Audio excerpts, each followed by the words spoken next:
Welcome back to Raised by Giants, where we talk all things spirituality. I'm Ryder Lee. Tonight we have author, researcher, and futurist Jonny Enoch speaking about what does the future look like, disclosure, technologically advanced society, and much more. But before I introduce him, check out Raised by Giants on Rockfin. It is a completely uncensored platform. Go over there, set up a free account, get all of my regular content I post here on YouTube, and sign up for Rockfin's premium content, which is far less than a YouTube premium account, at only $10 a month. And you'll get all of my premium uncensored content when it gets released, and all of the other creators' premium content as well, like Beyond Classified, Charlie Robinson, Jay Dyer, Zero with Sam Tripoli, Tinfoil Hat, Eddie Bravo, and Rex Bear Leak Project, and much more. Check the link in the description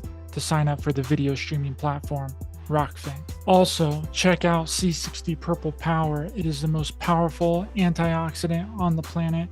Helps with energy levels, skin problems, infections, eyesight, brain cognition, EMF radiation, and a lot more. It's a free radical sponge that gives your body the ability to heal itself. And if you use promo code GIANTS10 from the link in the description, you'll get 10% off your entire purchase. I highly recommend it. I've been using it for over a year with my own money, and I wouldn't recommend something that doesn't work.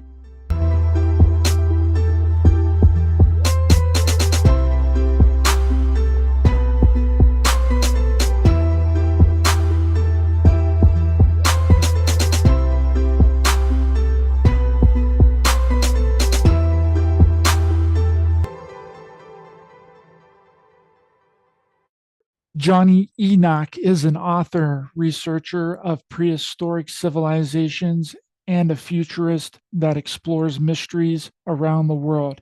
He is the host of popular TV shows like Gaia's Mystery Teachings, The Odyssey of Enoch, and featured on Deep Space, Ancient Civilizations, and the Travel Channel's Alaska Triangle.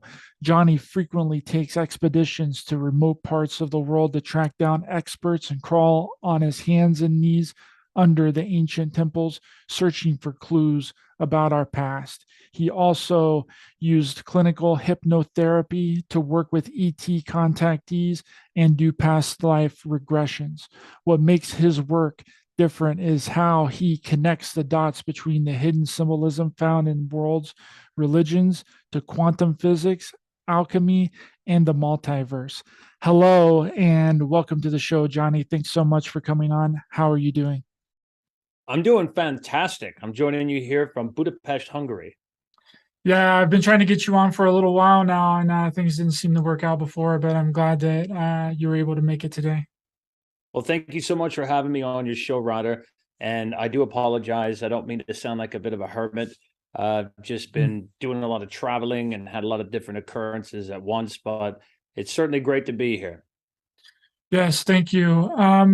So I guess where I want to start out today is it really seems like things are really coming down in our reality right now, and we're in like a cyclical type of cycle, right? And things are about to kind of break apart. Where do you see the next, I don't know, up until 2030? How do you think things are going to go up until that point? I don't think you're going to recognize the world by 2024, Ryder. I think the world is going to change in ways that you never imagined. There is going to be the introduction of centralized digital currencies. They're going to come in the world. By the next 5 years, you're going to hear that all of a sudden people have mass sterility and infertility. I think that's part of the plan. And you will find by the end of the decade, there will be the equivalent of an ethical reproduction certificate, although that will be attached to the same system that we find the centralized digital currencies on. And when you look at this, it will work like the Chinese social credit score. So we are going to find if you want to have a family, you want to have children, you will need a medical intervention. And that's just a strange prediction that I think you'll see come true. I definitely think that there is going to be something massive that's going to happen in the world before 2025. And There are a few predictions of what that could be. Some people think natural disasters, but we also see that there are these Poseidon missile systems in the North Sea that some are saying are in these underwater subs and drones. So think about what tidal waves could do and other things in the world. And we might ask ourselves, why would the world powers do something like that if we wanted to just think like a conspiracy theorist for a second? Well, something has to be done to wipe out that world debt. And I definitely think we're going to see a transfer over in many different things. But by the end of the decade, there is going to be a much different world that you're looking at. So you think a collapsing of the currency will happen first, and then some kind of uprising? Because I see some kind of uprising taking place around this, because you said 2025, 2024, something around this next presidential election. A lot, a There's lot going to of be yeah, a huge uproar. a lot of people are not going to be happy with that legislation. It already exists, that they're going to introduce a centralized digital currency. I think that we already see the it's been done very cleverly, but there's already been the implementation of these digital ID systems all around the world, whether you want to call it a digital passport system. You're going to see very quickly that those are going to become based on biometrics, and you're going to see the measurement of biosynthetics. Another thing that you're going to see in the world, I'm going to make a prediction, is that you're going to see these smart patches that people have to wear on their body. They already exist. Go on Google and look up something called Abilify My Sight. This is a schizophrenic drug, and there is something called pharmaceutical compliancy. That this is a primitive patch that they use right now, but you wear it on your arm, and this patch in its primitive state right now, it senses these smart pills that people take. So when they take these smart pills, it will trigger something in a sensor with your stomach acids over to the patch that goes over to your smartphone that lets your doctor know that you've taken your medications. Well, I don't know if many people out there know this, but from a pharmaceutical point, all of our medicines are now being digital based. Not only in the future, you'll find that nanoparticles are playing more of a part in that with repopulating the optic nerve and other areas like that. However, you'll find that if you go on the news site called Routers, you will find this special ink that was developed in Korea called mylium, and it can go very, very non-invasively on the arm, and it works in a very similar way.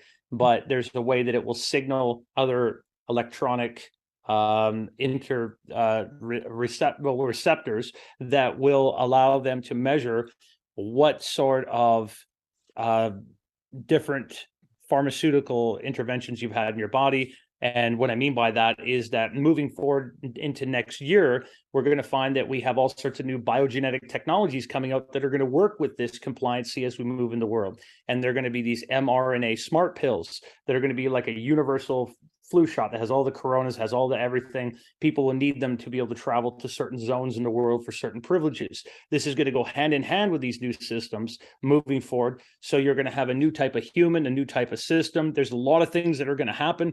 It is going to change in the world in drastic ways, and it's going to happen very quickly.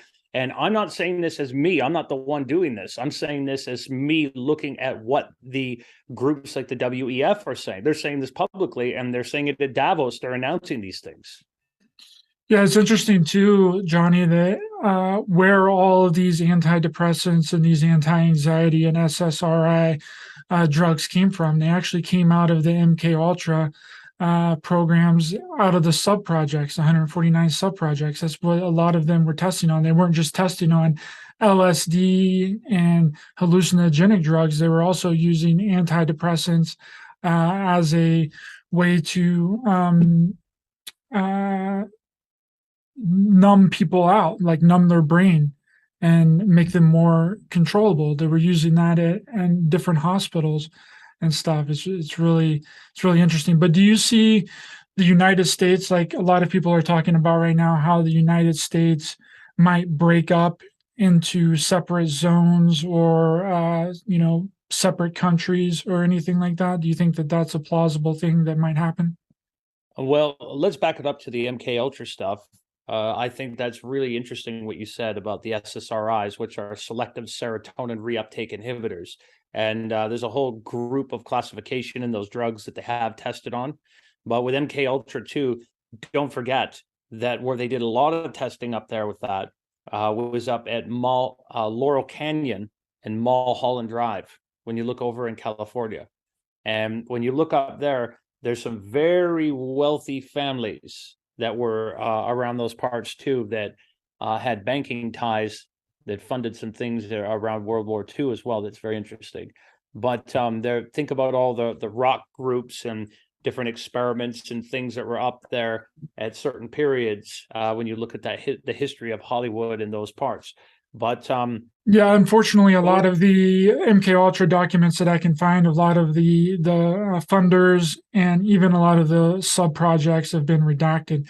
So even though a lot of the 149 sub projects have been declassified, a lot of the information about the funders and the people that were doing it has been redacted. Besides, like Sidney Gottlieb and some of that. You don't even need those drugs anymore. There are all kinds of psychotronic weapons that have been developed for controlling humans on different wavelengths, and there's stuff they can even do by satellite. They could triangulate someone by their biorhythms.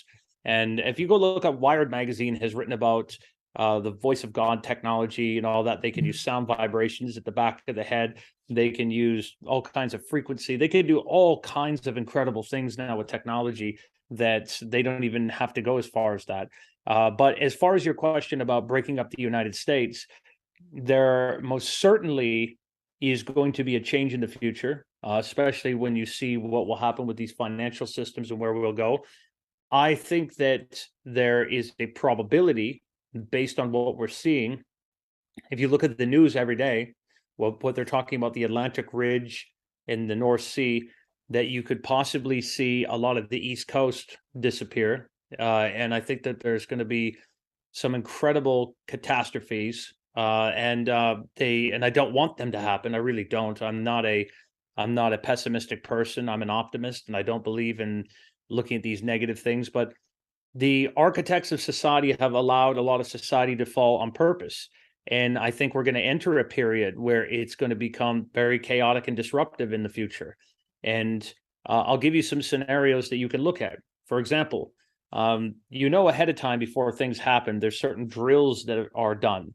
Well, I've been told by certain military folks that there would be certain drills in place for the future that might even involve power outages. Point in fact, they said in Venezuela, that's why there was a lot of blackouts there. They were doing that was sort of a drill or a test. Also, when you think about what I'm telling you about certain places that there would be disruptions and things coming off the map, if you look at different maps, for example, like even Edgar Cayce had a map of what the United States looked like on its coasts. The I Am movement had a map. If you look that up, like Guy Ballard and that movement, that certain chunks and parts were missing. There's certain areas that could even be triggered in the future down the Juan de Fuca Strait, and areas that would affect all of these areas right across the board. And what I am told at the highest levels is that the default capital of the United States is going to be in Colorado. And that's already been done. People have no idea that's already been done. And I'll give you some examples. A friend of mine who's very high up in masonry, he showed me a map that is in masonry. It's a dove over the United States. And I've showed this map before. It's a real map. It's a dove that's been drawn over the United States, and it shows the wings of the bird, and the heart of the wings of the bird has been moved. And what it showed is that where masonry used to have basically its headquarters in the United States was in Washington, D.C. And very famously, there's been all kinds of things there in D.C. Well, all the records have slowly been moved over from there to Colorado. A lot of the heads of the intelligence agencies, everyone, even FEMA, other groups, are slowly been moved up to Colorado. Now, if you've ever been in the Colorado airport, have you ever been up in Denver? Yes. Flown in there a couple of times. Have you ever been in Denver and seen the apocalyptic scenes upon the walls that look like it's the end of the world? I've seen a few of those, but I came in both times really, really late. And, wondering, it's really weird, the Denver airport. Like, there's huge halls. Like, huge long hallways that nothing is there. Like you could be walking around that airport for a while and not even run into anybody. I'm thinking, why would they make these halls so freaking big? It makes Yeah. absolutely no sense. But I've seen a few of the murals, and then being on the tram, if you look down the center of the tram, you see there's like a Freemason symbol at the I think the south end of the wall or something like that I was really looking for when I was there. But yeah. Yeah, no, my friend put those up there. So I know the guy that was responsible for getting that done. And the the interesting thing about that airport that people don't realize is that the secret of all that is, and what the encoded message is that this is the safe haven spot should we enter into a place of war and pestilence and things going to hell. And it really is, but it's not in the airport itself. Under the airport, there is a very complex tunnel system.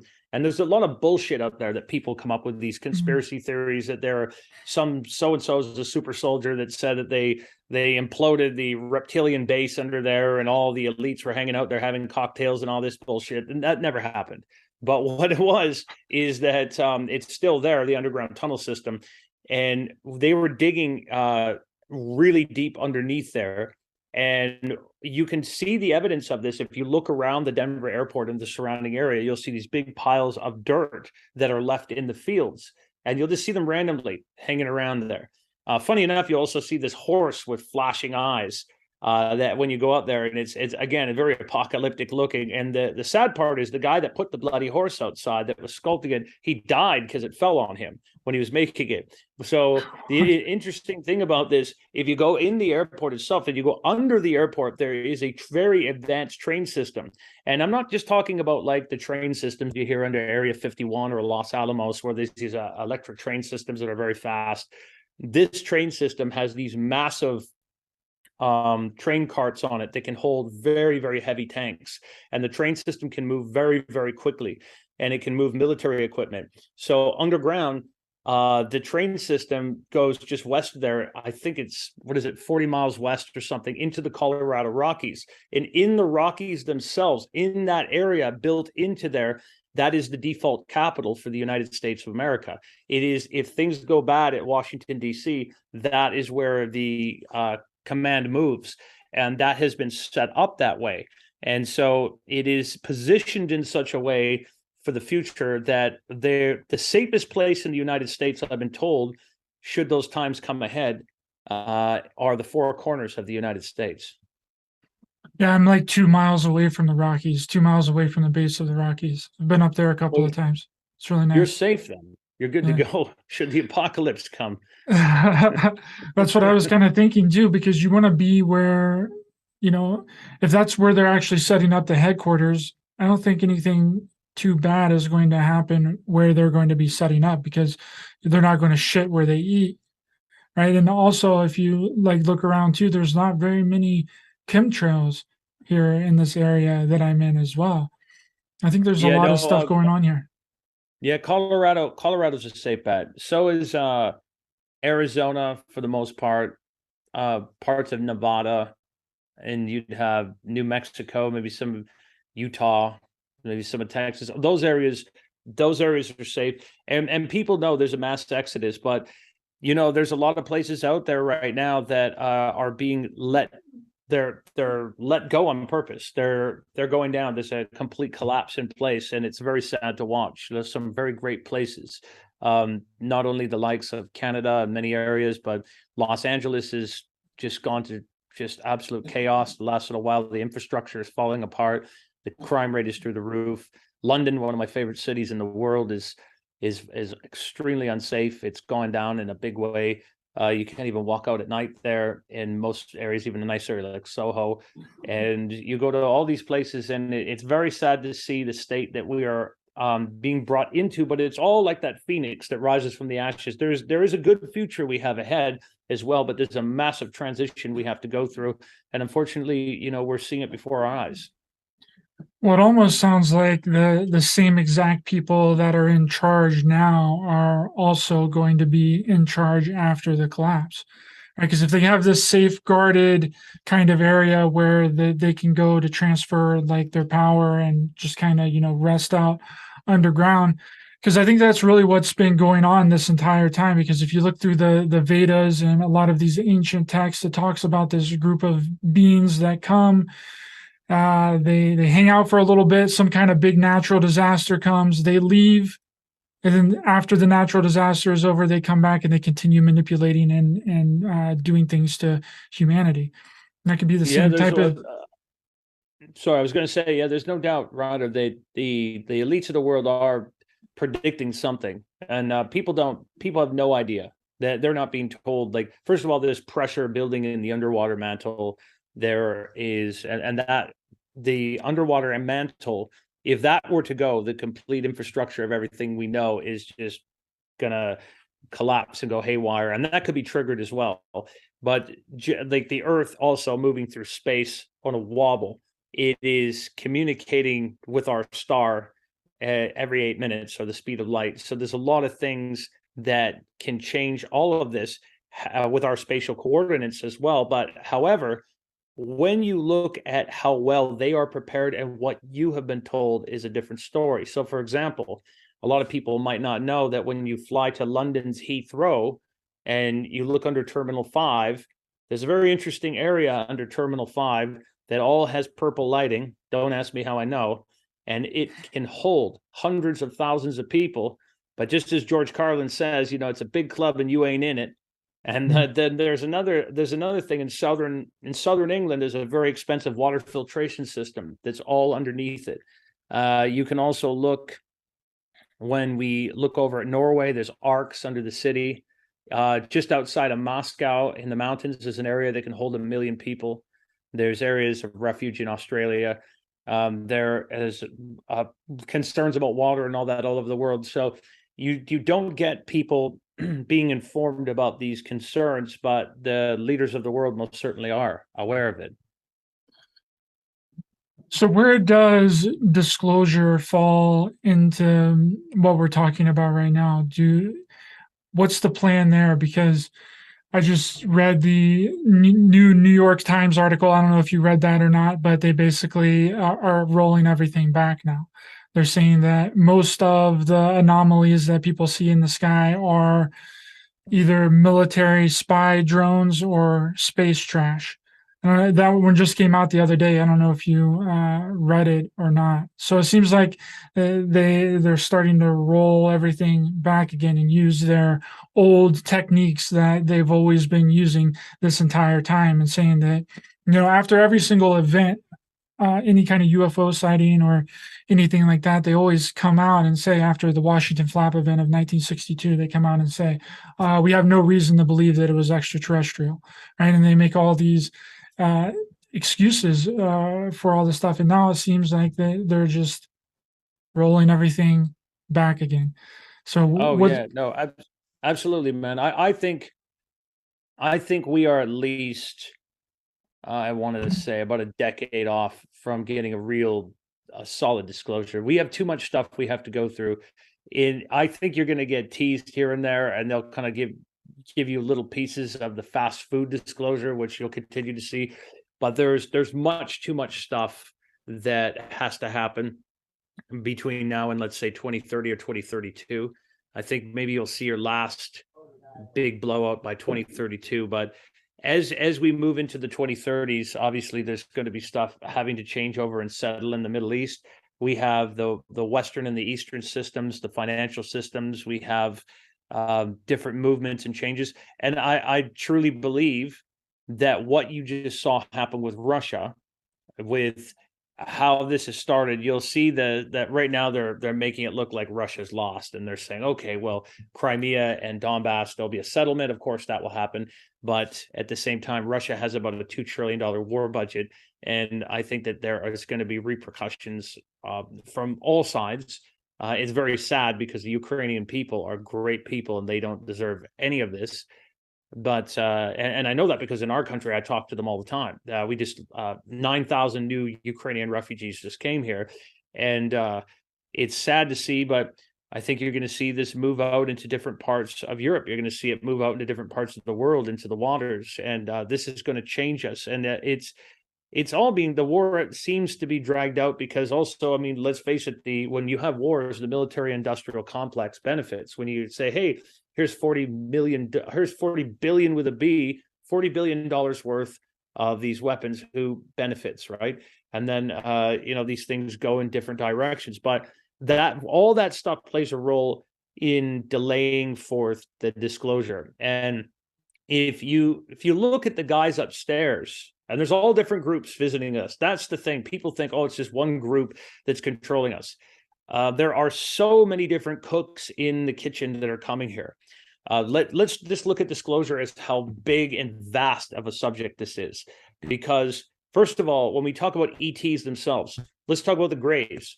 We have what we call the Greys, and then we have what we call the Ebens, the extraterrestrial biological entities that some people think are one and the same. They're not. There are two different groups. One you can have that's millions of years of ahead of the other one, and they're at war with each other.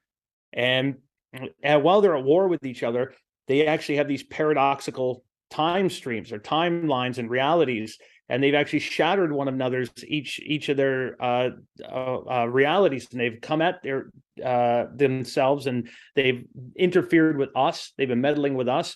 They have these capabilities of going back and forth into different areas of time and manipulating us.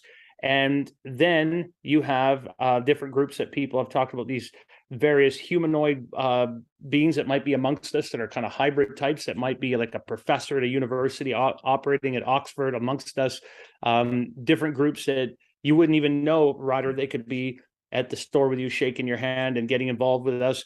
You have all these different cooks in the kitchen with different agendas, and at different times they've done different deals with different governments on Earth. We know that there's no doubt that the Germans had their dealings with them. We hear about Maria Orsic, the very advanced things they had with the Honobus and the Foo Fighters and all that sort of stuff. You have the United States. We talk about Eisenhower and Grenadier, and we talk about this meeting that supposedly took place with the Greys and different interactions with those folks. The Chinese have no doubt had their own interactions. So you have these different groups that are coming here. And if you were a bunch of highly advanced extraterrestrials that were coming to make an announcement that you're already coming to Earth and monitoring these humans like a great zoological experiment, we're just an ant farm to them, rather.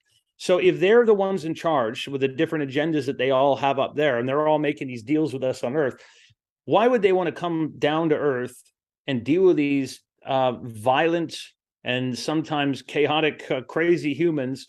It's obvious that if you look down at these certain biogenetic technologies that we're seeing and ways of changing the human genome, let's say you could turn off violent tendencies over time in humans.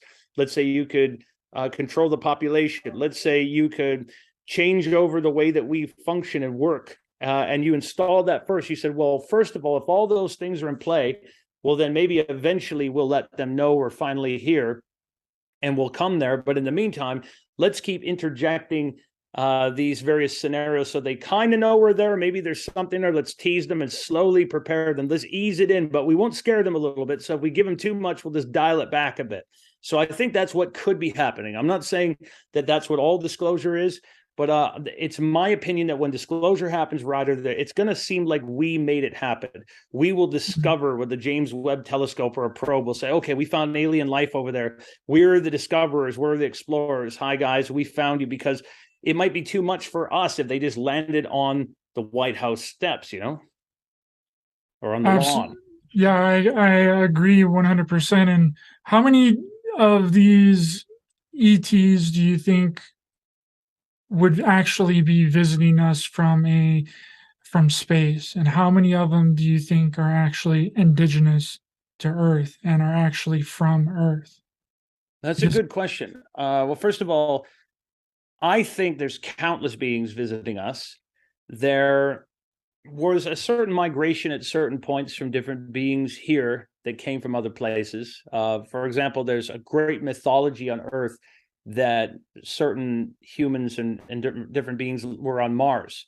And One example of that is even here in Hungary, where I am, the Taltos, who are the shamans, they have a great map that's written on rock that has a map of how the giants got here, their path through space. It said the giants came from Mars, came down here at some point.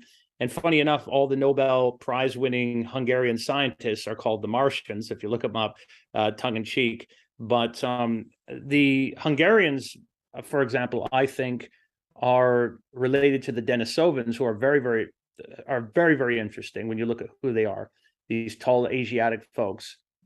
And I believe that they were the ones responsible for building the Great Pyramid. And I have reason to believe that.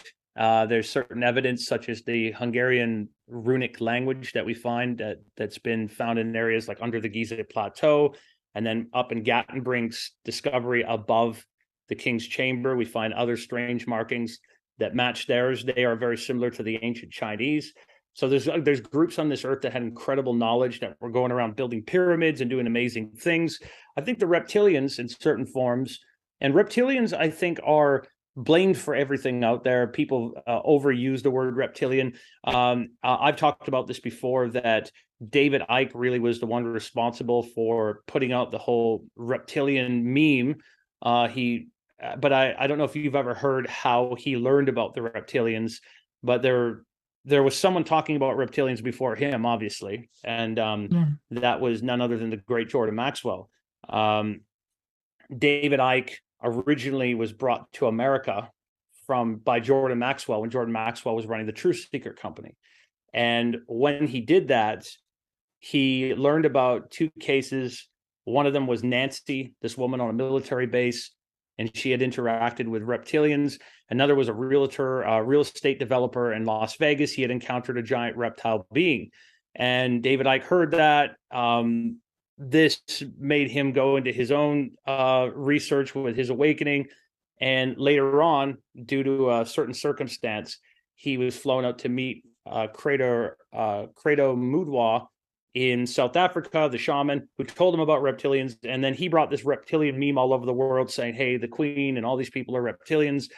And that went crazy. But from what I've been told by people that have been legitimately in military positions with knowledge about extraterrestrials and the unacknowledged special access programs. And I'm not talking about the 20 and back special secret space program type of guys running around. I'm talking about guys with long military careers in their 70s that do not do interviews, that smoke cigars and have a scotch and will tell you things. They said to me that reptilians really don't come here as often as you think. And they're fierce-looking creatures. There's two different types of them, weighing hundreds of kilos to thousands of kilos. And because of the inertia on Earth and our gravity, they can't move that well. I mean, they may have been here at some point in our distant past, been here more naturally, but they need a technological intervention, almost like an exoskeleton, to be able to move. And it's very, very cumbersome, and they move very, very slow. So they need a technological intervention to come here. So this idea that they're controlling everything and they're here is absolute nonsense. And so there have been other groups here at certain times that have occupied this planet. The other thing I will say is that there are refugees here that our government has. I will say this is true. There are refugee areas not only in the United States, and Charles Hall can back this up, that there's been certain areas like in the middle of nowhere or out in the desert where it's almost built like a suburban neighborhood, like a really nice neighborhood that you'd find in the United States somewhere. You'd find basketball courts and driveways and all that sort of stuff. But imagine something that's sealed off, that's a nice little community that nobody can get to, but once a week and different times, groceries and things are brought to them. And there's been sort of deals made where they could stay in certain areas. So we do have ETs here. There are some living amongst us. There's some been here a long time, but our governments do know about them, and the public is not ready for yet. What do you think about military abductions and the military having highly advanced aerial technology, and that's mostly kind of what we see in the sky, and it's not necessarily extraterrestrial all the time, and a lot of it is us, and that we're responsible for a lot of the abductions and stuff? Because if you look back at the Betty and Barney Hill case Barney, his first statement was that it was the military that abducted him. And then later on, he changed his story whenever Betty started finding out that she could possibly make some kind of money off of the story and talking about aliens. And then he started changing his story to it was aliens as well. So, what do you think about the military? This being a giant military project. I've heard that before. I don't know. I can't really speak to it. I do think there's probably all kinds of special operations and things of that sort that go on. There are all kinds of technologies that have been reverse engineered that the military has things, especially in the Black Ops special access programs. They have all kinds of anti-gravitics and technology that really mimics the ET stuff. So it is entirely possible. As far as Betty and Barney, for all I know, they could have been real. They seem to have a very convincing case. I also want to say that within any of these cases in the past, we did see a lot of abductions in certain periods happening, and some have hypothesized that maybe this was a deal that was done with the Ebens or something where they were given a deal that they could do a certain amount of abductions on Earth. I've also heard that people say that a lot of these little grays that they get in their room and whatnot, they were these autonomous robotic figures. Now, it's been explained to me that how that works, this is what abductees have said. And most certainly, Tim, the tactical advisor on that show that's on Gaia right now, when you go into the show that they have with him on there with Emery Smith and Rick Doty, he talks about the fact that these small grays that have been coming into people's rooms and interfacing with them, that some of them are an autonomous, robotic, half biological, half technological sort of entity. But he said it's an actual entity that is going through them, communicating with them with this almost this transpositioning of consciousness, where the grays are rewarded in their hierarchical systems with half biological vehicles and these entities where they could have them go out and visit people, and they could control 2 or 3 of them with their mind, so they might not have to come into this atmosphere, because this coming into this atmosphere is very, very hard for these beings. So these little beings are the ones that we hear about in these. Sometimes we hear about them in the abduction cases. We hear about them involved in all kinds of things. So it's a very interesting idea that is it government versus is it us? I think, honestly, Ryder, I think it's probably a bit of both.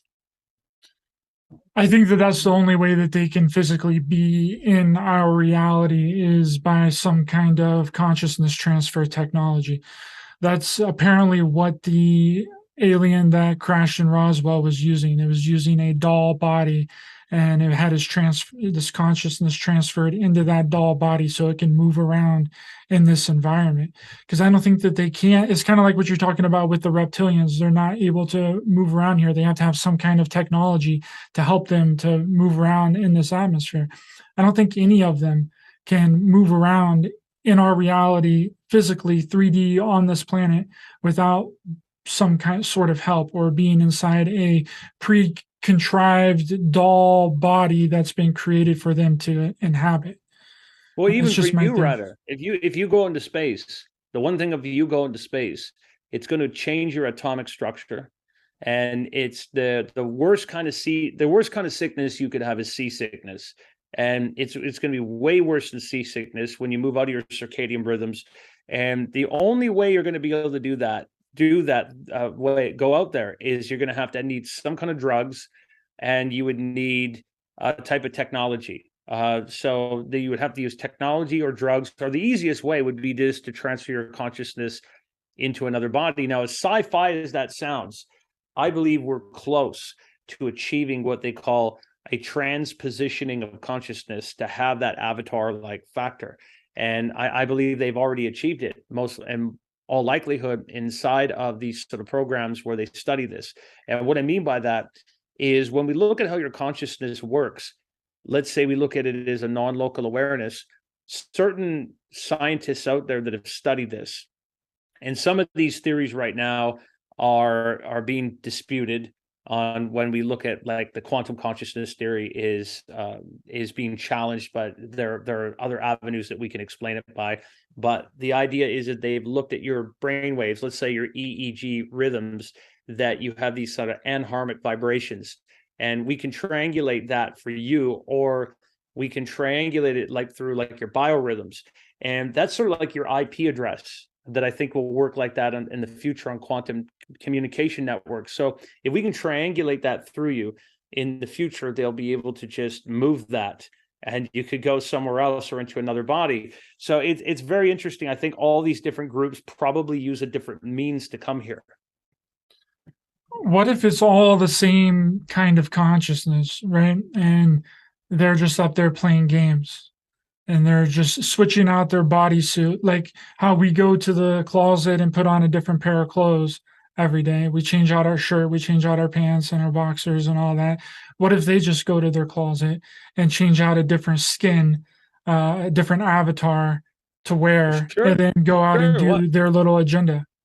Well, why not? Here's the thing, is that right now we have a technology we're just learning about that was developed over 30 years ago. So, I mean, there's a lot of technologies that people don't know about, and I'll get to some of them in a second. But one of them are these kinetic holograms. So, over 30 years ago, a friend of mine told me he was stationed at this place underground near Nevada, where they were developing a technology of a hologram, a military grade hologram that could walk into a room, hand you a document, shake your hand, and then vanish before your eyes. And he said it was absolutely realistic. And I'm not talking about, like Michael Jackson or Tupac performing on a stage. I'm talking about like real as day. And he told me that by the end of this decade, we'd have interactive holograms in our home. That's how you would watch Netflix. He said that it's going to be a part of everything. And you're just hearing about this now, that they have the kinetic holograms that you can shake their hands and touch them and it feels real, and they can come into the room with you of different spatial coordinates, and they can move around and all that sort of stuff. Well, picture this. You could have an energetic chimerous structure, meaning chimerous meaning it could change into anything. And a picture of this, if you could have whatever coordinates you want, where you could use that as a vehicle, that possibly could explain some of these interactions people have had with beings that have come up to them, shaken their hand, like the stories of the angels in the Bible that came up to someone, talked to them for a while, they turned around, they were gone, or they vanished before their eyes. That you could be up at a ship somewhere, but you could be down here interfacing, walking around, greeting Ryder, and taking off. That's really interesting. Yeah, I've read that article. I believe you posted it on Facebook, and I read it. Very, very interesting article how they're using this holographic simulation tech, and I think that that's a high possibility that that's what a lot of these secret space program and these super soldiers and that are claiming that they, went in this 20 and back program and they went to Mars, to the moon to fight aliens. I believe it's a high possibility that it was an actual holographic simulation. Yeah, no, it easily could be a holographic simulation. We're not far off from that. A lot of people think the metaverse and Neuralink and all that is a long ways away. It's not. The cell phone is already dead. I will tell you this: people don't even realize that. For example, how far this technology is. They have no idea how far this technology is. We have the technology right now, Ryder. Like, go look this up for everybody. Go, everybody at home, watching, listening, go look this up. Nanocarbon diamond batteries made of radioactive waste. They can hold a charge for 10,000 years. We could literally take your phone and we can make it so you don't have to charge your phone again, your cell phone, for 10,000 years. You have been held back intentionally on the wet cell battery. In fact, if you look at what Colonel Corso said on the day after Roswell, all the things you have from Velcro to transistors, LED, nitinol, which is nickel, titanium, and all that memory metal, all that stuff that came from the crash crafts that was reverse engineered. It was given to us, but certain things we've been held back on. If we didn't have those and they weren't given to us in the way that they were, we would still be in the T Model Ford era.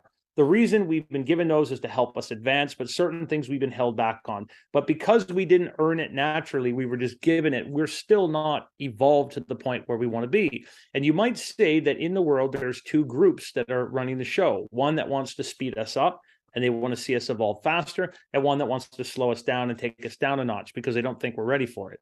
So you have these two things that are taking place. And, as far as this technology goes and where we're going to go, it's absolutely sci-fi and it's crazy. But when it comes to Mars and all that stuff, that interesting stuff, you were talking about how that could be simulated. The cell phone's dead. And what you're going to find, and this might scare some people, but this isn't me talking. This is what our futurists are saying. There's lots of interesting futurists talking about this. You're going to move from cell phones to wearables, but very quickly, you're going to get an augmented receiver. Now, this augmented receiver for augmented reality that you'll see on top of our reality is also going to come with an optical display. So you're going to find that not only will you move quickly from glasses to contact lenses, but after that, you'll just snort a piece of technology up your phone. It's going to go into your neural networks, and it's going to work as an augmented receiver and an optical display.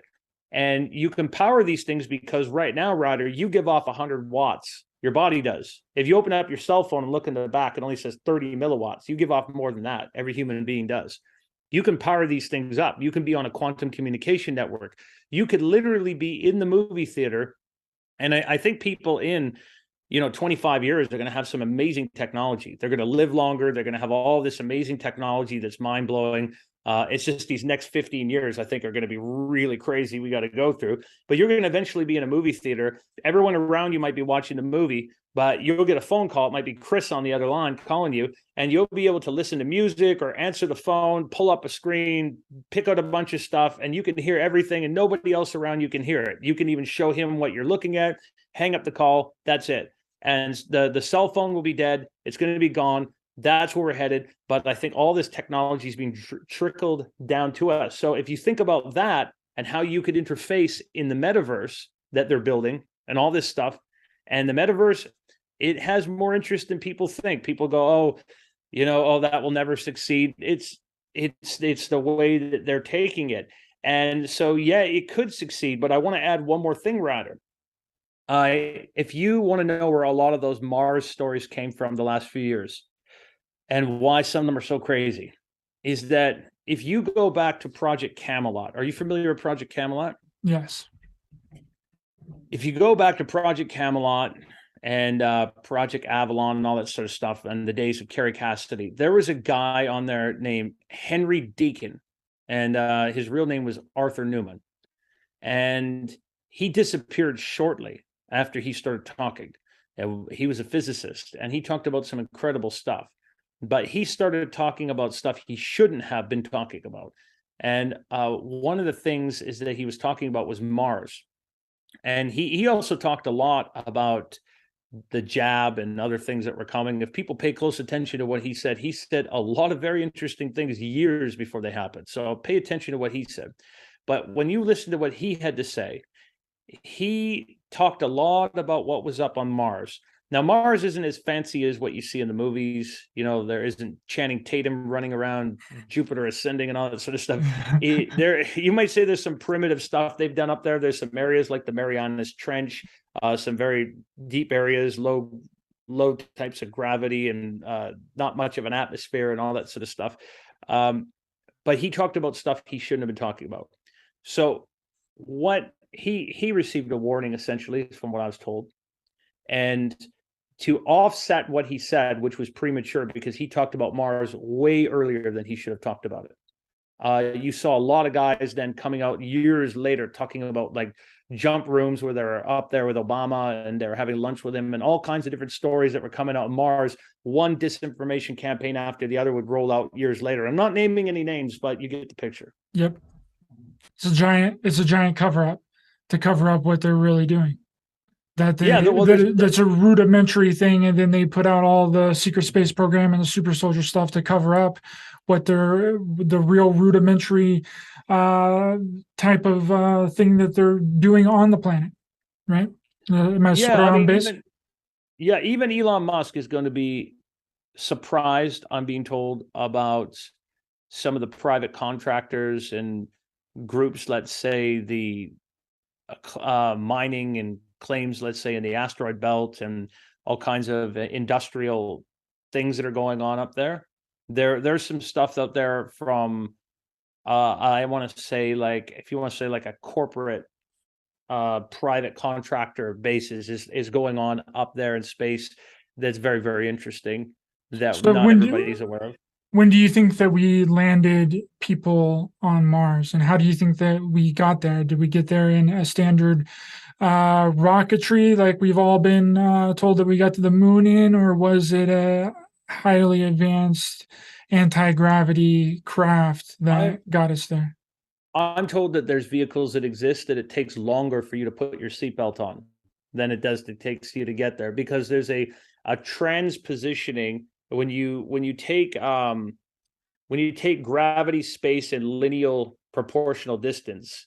You can transposition them, so you can go, like, you can take something and just rearrange it from the coordinate of where you want to be. So it's that simple. But secondly, I want to say that with what's going on, this is going to sound kind of crazy, but I don't care what people think. This is just what I'm told, and I talk to people that are in a position where they come to me and they tell me things, and very humbly, I'm not trying to say that I think that their information is infallible or there's nothing, it can't be wrong, but this is just what I'm told, that there are folks on this planet that I happen to know that are close to, let's say, very wealthy interests, that, let's say, that are part of the royal families and lineages that are in, like, let's say, Lincolnshire and other places, that the food on their dinner plate, Ryder, does not come from here. And they have fruits that do not come from here. When Her Majesty the Queen was still alive, you might find articles about this that say that she would only eat a special type of fruit, certain mangoes and fruits that she would not eat from any other source, that she had her own source. And I was very interested to hear that when I asked where they're from, they said up there. And I said, really? And someone was telling me that there are private contractor groups for the very rich, and other experiments that have been done where there's been certain gardening and fruits and things growing up in space because it's denser and has better flavors and a higher nutrient concentration. And I said, well, how are these things getting here? And I was actually told that if you go out, let's say, for example, in the Indian Ocean, there is a little place, if they go look at that little place called Mauritius, off the side of Mauritius, there is a little place called Diego Garcia. And Diego Garcia is a little Mickey Mouse little landing spot place. But Diego Garcia is not really all that exciting. It's just a little sort of landing pad.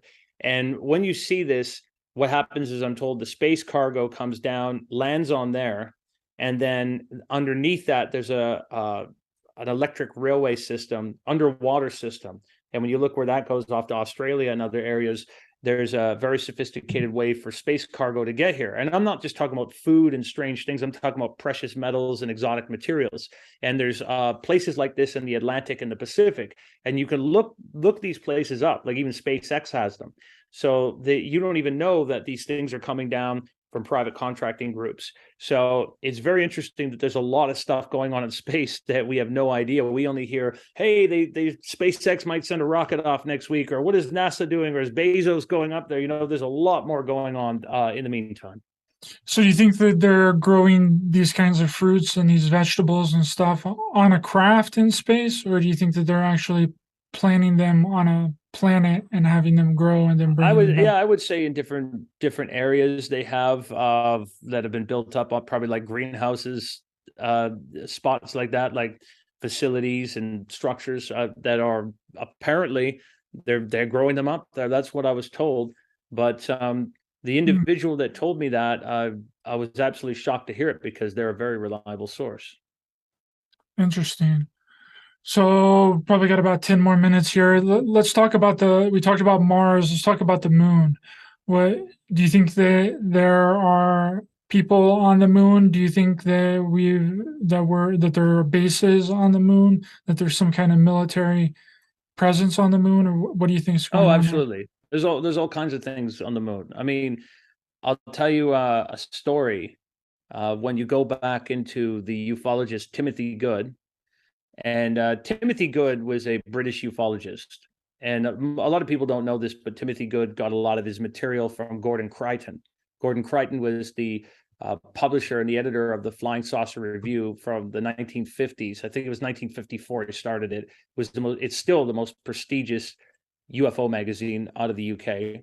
And anyhow, Timothy Good, he was great at writing about these things, but he has a story that he ran into this lady who I believe it was an MI6 agent, and she was at a party, and she ran into Neil Armstrong, and he said that when they went up to the moon, that when they went there, they were terrified of what they saw. There was a welcoming party waiting for them. They were not alone, and so this is why the moon landing footage was faked. I do believe we went to the moon. In fact, when we went to the various Apollo missions, we left these reflectors on the moon. We left actual reflectors up there.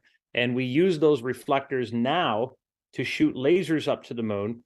And you can look this up. We do it all the time. We measure how long the reflector takes to bounce back the laser back from Earth. And we do it at various times of the year. So the idea that we didn't go there is untenable. However, I do think that Kubrick helped fake the moon landing. And there is a book out there by a guy named, I believe his name is David Bryant. He wrote a book called Our Forbidden Moon. You can look it up. And in there is a pictures that he has, and he shows these things called the Cardington hangars. And the Cardington hangars are in the UK, and they had the exact replica of the surface of the moon. Everything was replicated in there. And it's funny that that when you look over at Kubrick, after he had worked with these guys, he had been there doing stuff with them. And I have no doubt he's the one that faked the moon landing footage that people eventually saw. He had these Hasselblad cameras that were given to him as a gift from NASA. And it was no doubt, before he went off to make his movies, like Space Odyssey and all the other stuff, that he had got these cameras from doing this footage. Now, why would they want to fake the moon landing footage? We know, if we know we went there, well, it's very obvious that whatever they saw up there was absolutely shocking. Now, with that being said, I do think that there's bases and various things up there, and it's very interesting that we've kept it such a secret for so long. It's interesting too, like how did we get there though, right?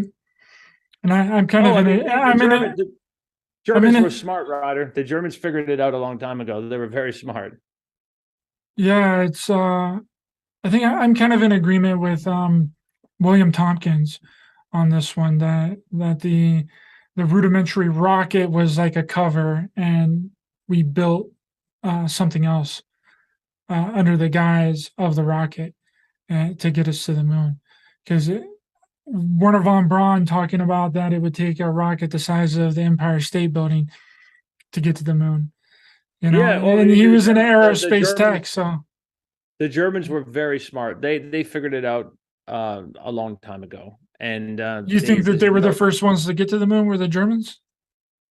Oh yeah, I tend to think that they had already figured it out, and I also think that that what we're only told a fraction of what's really out there, but at the same time, there have been so many reports of you hear that that Lockheed Skunk Works, they said we already have the ability to send ET home. we already have this sort of tech, but it would take an act of God to get it out of get it out of where it is, the permissions to put it out there. I think sometimes that these videos of Tic Tac incidents and other things, they're sometimes shown on the news and other ways to kind of let our allies and maybe the people around the world know what kind of technology we're sitting on. But there's no doubt all the governments in the world know, they all know that this stuff exists. They're all very aware of it. I think the UK is very good at keeping secrets, so they don't talk about it as much. But there's a lot of folks coming up. There's been a lot of folks that come out about it in the United States and other places. But at the end of the day, hopefully we see it. We see some of this tech in our lifetime that's coming from out there. Hopefully we get to see it up close. I agree. And thank you so much, Jonny, for coming on my show. I appreciate you a lot, brother. I had a wonderful conversation. Can you let people know where they can find you online? Anything that you want to plug, website, social media, anything like that? No problem, Ryder. And thank you so much for having me on your show. I know this is very early for you. This is the evening for me here in Europe. But yeah, they can find me at www.jonnyenoch.com. They can also find me on Gaia. I have a show called Mystery Teachings. I have another show that is on Billy Carson's Forbidden Knowledge TV called the Odysee Enoch. And Odysee Enoch Season 2 is going to be premiering with Zohar Entertainment coming up next week on their YouTube channel. So don't miss that. And everybody, keep subscribing to Ryder and great shows like this. Support him and give him a donation, throw him that love, share this video with your friends, and thank you all for watching. Thanks so much, Jonny. I appreciate you. The links to all of Jonny's information will be in the description of this video. For everyone else, thanks for watching, listening. Much love to everyone in the chat. Please be sure to hit the thumbs up button to help the channel out in the YouTube algorithm. Share, subscribe, hit the bell icon as well for notifications. And remember, we're not only in a spiritual war, but a war on humanity. Stay aware, stay alert, keep loving your heart for everyone. Stay safe out there. And if you can see through the illusion, you are the solution. See you guys next time.